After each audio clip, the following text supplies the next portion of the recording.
Hi, Allen Park families, and welcome to our 2020 virtual kindergarten roundup. We are so very excited to see all of our families this year, this fall, and we're very excited to meet all of our kindergartners who I'm sure are very, very excited to come to school in September. I want to take a moment here to introduce myself. My name is Steve Zielinski. I am the principal of Arno Elementary. Our three kindergarten teachers at Arno are Nikki Stanley, Cassie Harrison, and Christina DiCarlo. And our Young Fives teacher is Janine Haskin. And I just wanted to share some pictures here. We have some hallway pictures, and we have a nice photo of one of our kindergarten rooms. We have some nice big rooms, lots of color. The teachers do a great job decorating and making it ready for our students in the fall. Hi, everybody. I'm Sarah Metzger. I'm the principal at Benny, and our kindergarten teachers are Chelsea Bianchi, Eileen Housley, Ashley Liedl, and our Young Fives teacher is Samantha Yesh. And here are some photos of some of our kindergarten rooms. And as Mr. Zielinski said, you can see there's lots of space for working, learning, playing, and getting together, being able to spread out and enjoy lots of the different kinds of activities that kindergartners do.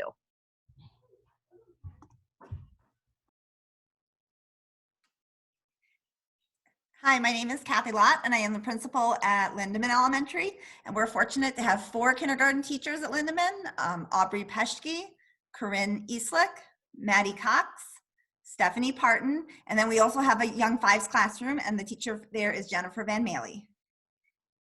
And the next slide is gonna let you check out some of our rooms as well, like the other 2 buildings. They're some of the largest rooms in the building. All of our students are learning at tables in groups and collaborating with their peers. And we're really excited to get kids back in our rooms. Just some important information for you to know that is common across all 3 buildings. Our arrival time is 8:35 a.m. If you are formerly at any of our elementary schools, this is a little bit of a shift in time, so about 5 minutes later, and our dismissal is at 3:30 p.m. We do have breakfast and lunch available to purchase through the school. There's also free and reduced applications that can be gotten at any of your elementary schools. The district each month posts on the website, allenparkschools.com, the monthly calendar for what the lunches will be to buy. And then something just to know, if your child has allergies or any medical needs, if you can contact your child's principal, we can work on getting a medical meeting set up with the teacher and to learn if your child needs an EpiPen or needs to take an inhaler or diabetes medicine, anything like those types of things. We will get that set up.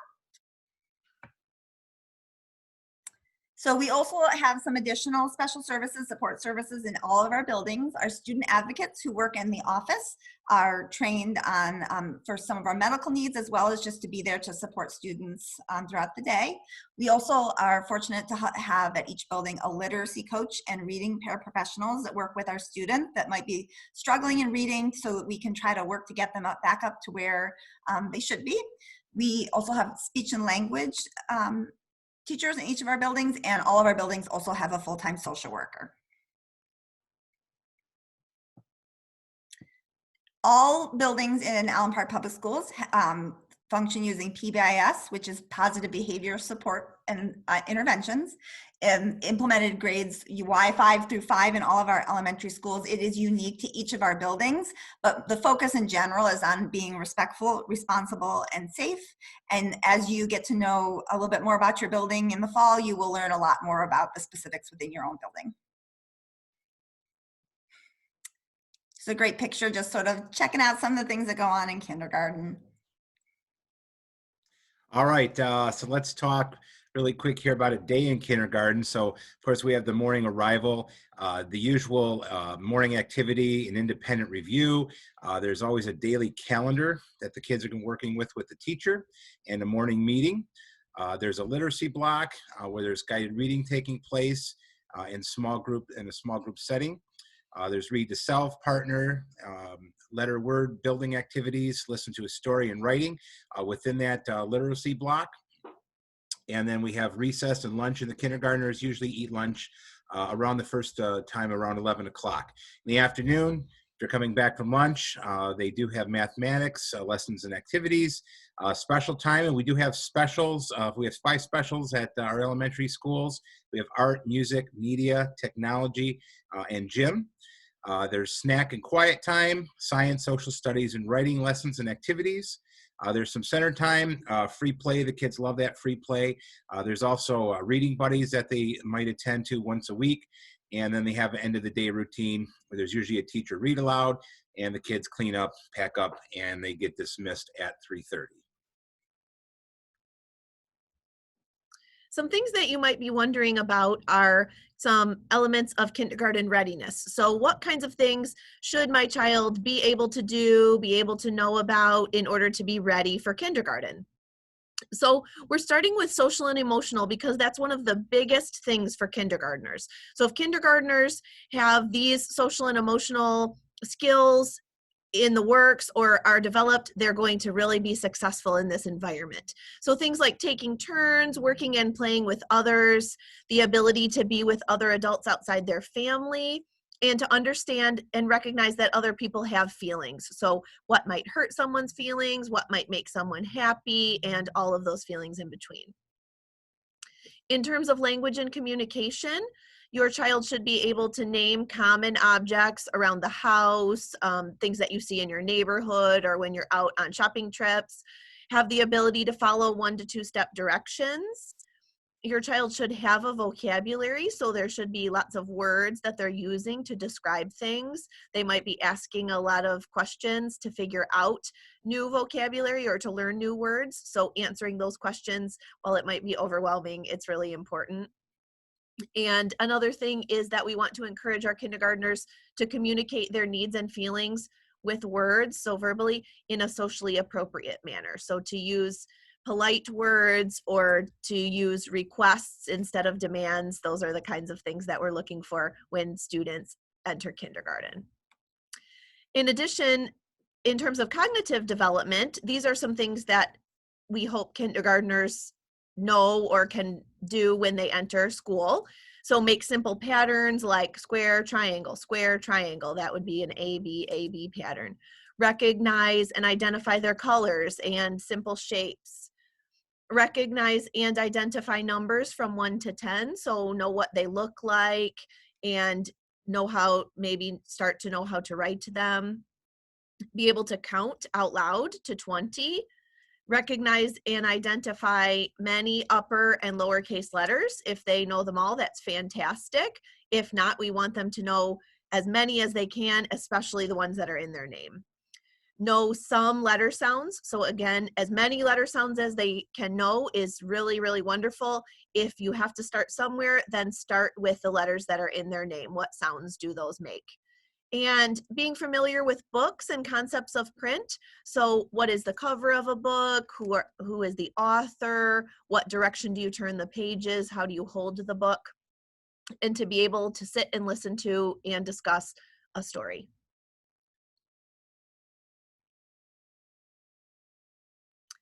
Some fine motor skills are attempting to use scissors correctly. I know that scissors can be a scary thing at home, but we are encouraging you to help your child learn to use scissors properly. So scissors go on paper.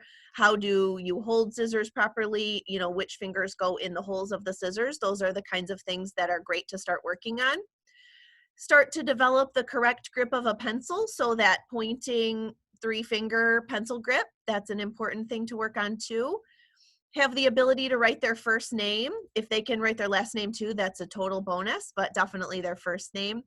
And to have students that are entering kindergarten start to know which hand is their dominant hand. So do they use their right hand or their left hand more frequently? And that's something that you can just watch while you're at home and then start to encourage them to use the one that feels most natural.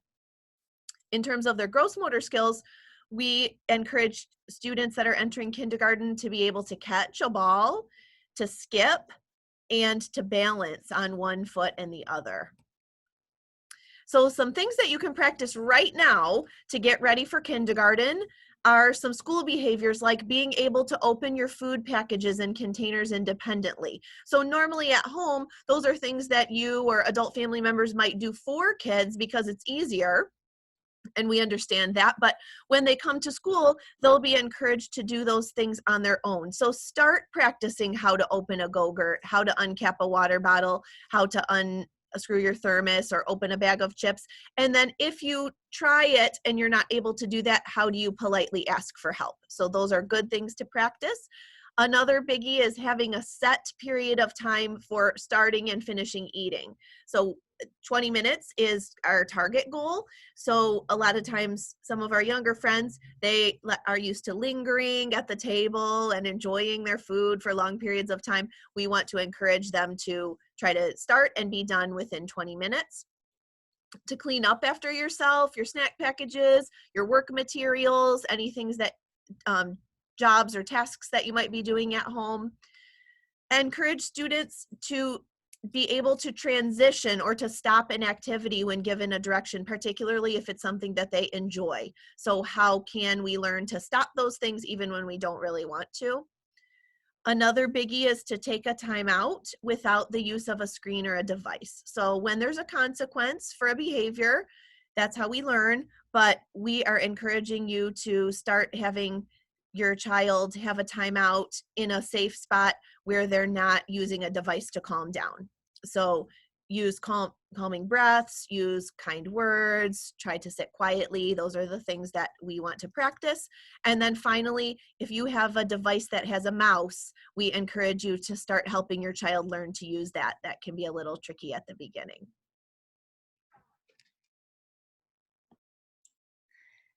So some of the academics and things that your child will be learning throughout the course of the year. So in reading, will be, we talked about the things that they should know coming in, but we will be working on, or the teachers will be working on, identifying letters and sounds, reading simple sentences and stories. You're going to find as your child starts to read, there's books with a lot of repetitive text, and that's exactly what we want, kids doing when they first start reading. Working on how to sound out words and comprehend what they're reading. And comprehension can be the written word. It can also be using pictures and clues. And then you will notice every week, kindergarten teachers will send home high frequency words, or what they call red words. And those are the words that are found in print very often, and that students will be learning to help them, that often can't be sounded out, that kind of thing.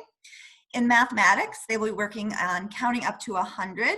Being able to identify and describe certain shapes, talking about how many sides, how many faces you can see on certain shapes that are both 3D and not 3D, flat shapes. Basic addition and subtraction, and identifying numbers.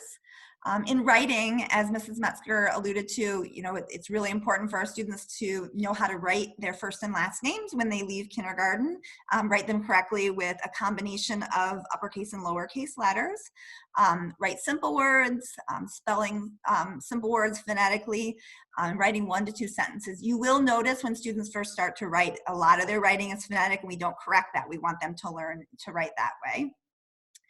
You will hear a lot about zoophonics and the zoo animals that our teachers attach to letter sounds. It is a program that's used in all of our kindergarten and our Young Fives classroom. It connects letter sounds to visual cues, usually a picture card of an animal, auditory cues, a little sign or a rhyme, and then kinesthetic movements that go along with those. It's a lot of fun. The kids really love it, and it's a really cool opportunity to learn sounds in a fun way. They will practice doing things like blending sounds together to read words, segmenting sounds, beginning and ending, middle sounds, doing some rhyming, and then as they gain more and more skills, substituting or adding different sounds to make new words. This is a really cute example of a writing piece that was done by a kindergartner. You can see at the top, they drew a picture, and what we always encourage our students to draw to go along with their writing. It helps them create that story. It also helps us to better understand and to visualize what's happening. And this student, you can also see very phonetic writing. They met with the teacher probably to go over their writing, and the teacher wrote underneath so that they would be able to remember what it was they were writing. But this child apparently for $100 really wanted to get a castle, a unicorn, and a cell phone. So I don't know, in the corner there's that unicorn, but it's awesome. We want kids thinking about their imagination, and sort of that's how you become a good writer.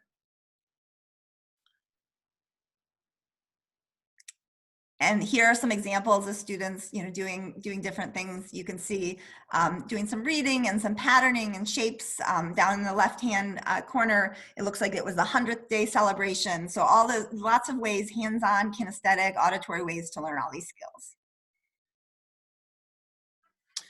All right, thank you, Miss Lott. I would really love to buy a castle for $100. That sounds like a great plan. Okay, so you've heard some things on kindergarten readiness, and you've heard some things on kindergarten expectations. So some of you may be asking that question, is kindergarten the best choice, or young fives, depending on the birthday? Here's a little bit of information, and I would just say that if you have any further questions, you should definitely email your building principal about that. So for kindergarten, birthdays December 1st or later, and they're already 5. And the readiness skills that we just talked about are pretty much in place. And if you are able to communicate with your preschool teacher as well, they may be able to help you with that in terms of those skills. For young 5, so if you think you fall into this category, the birthdays are July 1st to November 30th. That's the birthday range. It does give our students an extra year of growing time, and all of those young 5 students will attend kindergarten the following year. And I would say that all 3 buildings have their own their own young 5s program, and they're all excellent teachers. It's a really great program to give kids that extra year, not only academically, but social emotionally as well. So it's a very fine program that we have. Who's a great candidate for young 5s? Students with those birthdays between July 1st and December 1st. Recommendation from a preschool teacher or a parent for an additional year of development, need for social emotional development, and young 5s candidates are typically screened with the Brigance tool information, which is used to recommend the best placement. Mrs. Metzger will talk a little bit about testing a little bit later on in our video. Thanks, Mr. Zielinski. Yes, so as Mr. Zielinski said, we typically have screened all incoming kindergartners so that we can determine recommendations for placement, the types of supports that students might need, how we can create the most balanced kindergarten classes. But obviously, due to the current circumstances this year, our hope is that when it gets closer to August, we will be able to screen students who are candidates for young 5s. So those with birthdays between July 1st and November 30th. And again, our target date for that is late August. So just be watching your email and the district website, and we will put out more information about that screening as soon as it gets closer and we have more information about how things are going at that time. And in terms of helping us to get ready for kindergarten screening, we typically have forms that we use to gather information from parents and preschool teachers when we're doing the screening. So we turned those into online forms, and we're hoping that you can fill these out. So these forms are for everyone who's watching this video, because you have a student who's potentially coming into young 5s or kindergarten. We would like you as the parent to fill out the link. And there's a place for you to enter all your child's information and just to answer some basic questions about how your child's development is going right now. That helps us to know, like I said, how we can best support your child when they come to school. And if your child is still engaged in their preschool program, or you still have access to communicate with their preschool teacher, if you could forward the link that's there in the preschool teacher form onto their teacher, we will be asking for that same kind of information from preschool teachers. It just helps us to get to know your child best as a learner as we prepare to have them here with us at school. And just one thing to remember is make sure that you register for school early. So if you have not yet registered for kindergarten, now's the time. And those links are all online on the district website. When school starts, we encourage you to join our PTAs. Our PTAs are very supportive of all of the work that we're doing at our buildings, and they have excellent programs and supports for kids and families. And between now and then, we encourage you to keep up with the news by checking our social media, our school Facebook pages, our district Facebook page, our blogs, which you can find on the district website, as well as our web pages at the district and school website. We're looking so forward to meeting you. We can't wait to see your smiling faces so soon and get to know you and have you be a part of our school. Have a great day, everybody. Bye.